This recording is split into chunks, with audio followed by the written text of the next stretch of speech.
Susciter des candidatures féminines, on sait, ça reste toujours compliqué, notamment pour créer des viviers, même au sein de la fonction publique, pour identifier des femmes qui ont le profil pour prendre des postes à responsabilité.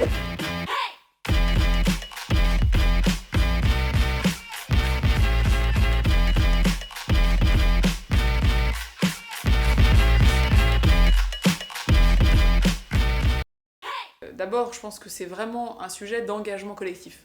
On peut écrire toutes les lois qu'on veut, on peut écrire tous les règlements qu'on veut, à un moment donné, c'est dans la pratique, alors pour ce qui me concerne dans mon ministère, du recrutement, de la promotion, des carrières, de la manière dont ensuite on combat les violences sexuelles ou sexistes sur les lieux de travail. Bref, c'est un sujet d'action.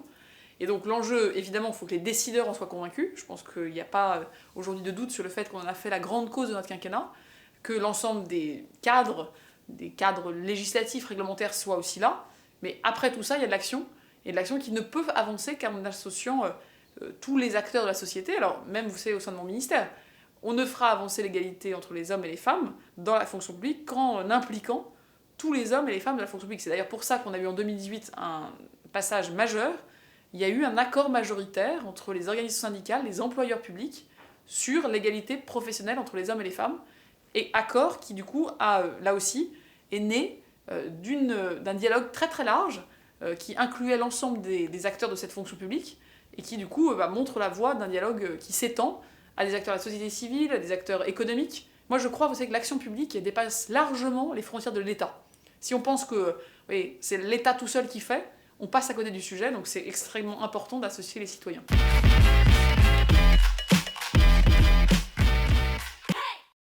Je pense qu'il y a beaucoup des sujets qu'on a abordés aujourd'hui qui vont à la formation. On voit bien qu'on veut former les enseignants autrement pour former les élèves, on veut former autrement les cadres pour qu'ils soient des managers aussi, qui soient des acteurs de cette égalité. Je pense que ce sujet de la formation, on le dit beaucoup. Je ne suis pas sûre qu'aujourd'hui on soit pleinement conscient de ce qui se joue dès les petites classes et comment surtout on en fait quelque chose de concret. Parce qu'on peut tous s'engager à se dire oui, c'est important dans la formation à tout niveau que cet enjeu d'égalité soit abordé, qu'il soit vu comme un enjeu où on peut agir. Je pense que sur ce sujet-là, on doit aller vraiment plus loin. Deuxième proposition, on sent bien que sur les recrutements, le fait de briser l'autocensure, on est en train, nous, de contribuer à beaucoup de choses en ouvrant des classes préparatoires à la haute fonction publique sur tout le territoire, pour notamment tous les élèves boursiers dans les universités. On fait des choses assez novatrices, mais là aussi, on sent bien que sur l'autocensure, sur les stéréotypes, susciter des candidatures féminines, on sait, ça reste toujours compliqué, notamment pour créer des viviers, même au sein de la fonction publique, pour identifier des femmes qui ont le profil pour prendre des postes à responsabilité.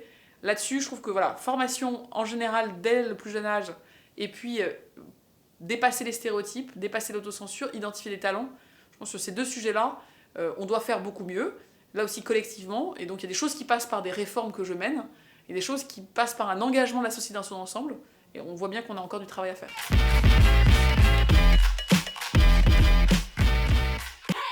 L'action de mon ministère, c'est d'avoir une fonction publique efficace, moderne dans son recrutement, attractive.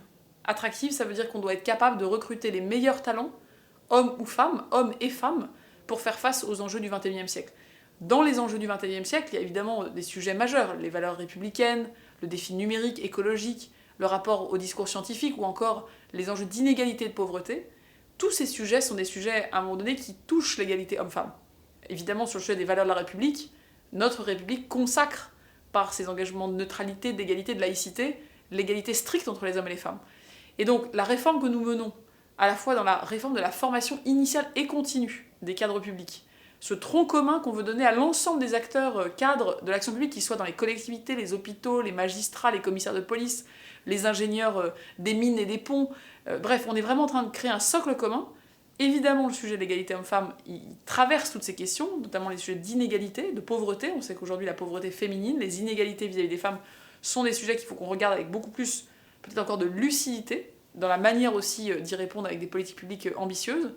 Et ensuite, cette réforme que je porte avec le président de la République et le Premier ministre sur la réforme de la gestion des carrières des hauts fonctionnaires, c'est une réforme qui sera bénéfique à l'égalité. C'est de choisir à la fois les bonnes compétences pour les mettre au bon endroit, et de les choisir en évaluant sur la base des résultats, de la méritocratie interne qu'on veut recréer. Et puis d'ouvrir nos portes à toute la diversité, à nouveau territoriale, sociale.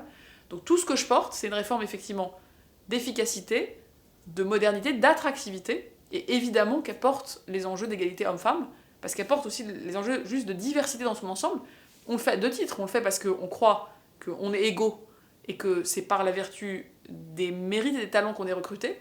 On le fait aussi par désir d'efficacité. On prend des meilleures décisions publiques si autour de la table, il n'y a pas d'angle mort, si autour de la table, on est capable de confronter des points de vue, des expériences, des différences culturelles, des différences familiales, des différences sociales, pour qu'au moment où on prend une décision qui engage ensuite 70 millions ou presque de Français, eh bien, ils aient été, d'une manière ou d'une autre, représentés non pas par l'élection, parce que l'élection, elle détermine la représentativité des politiques, mais que dans la décision notamment de cet État, de ces collectivités, de ces hôpitaux, eh bien, il n'y ait pas d'angle mort.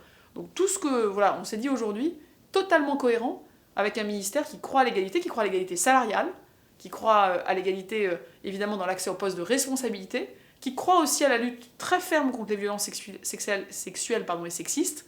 Donc tout ça, je crois, est pleinement cohérent. Moi, je le porte, vous voyez, avec beaucoup de conviction personnelle. Je pense que quand on est capable d'avancer sur l'égalité homme-femme, on est aussi capable d'avancer sur beaucoup d'autres sujets. Et ces autres sujets, ils sont majeurs aujourd'hui pour qu'on retrouve efficacité, attractivité, et donc capacité à inspirer de la confiance vis-à-vis des Français sur le fait qu'on prend des décisions dans leur intérêt, et parce que nous leur ressemblons. Et que nous sommes des gens qui ne sont pas différents des Français qui attendent des bonnes décisions. Et évidemment, après, les politiques doivent prendre des responsabilités, piloter leurs administrations, mais du coup aussi avoir des leviers de pilotage et donc de gestion des carrières.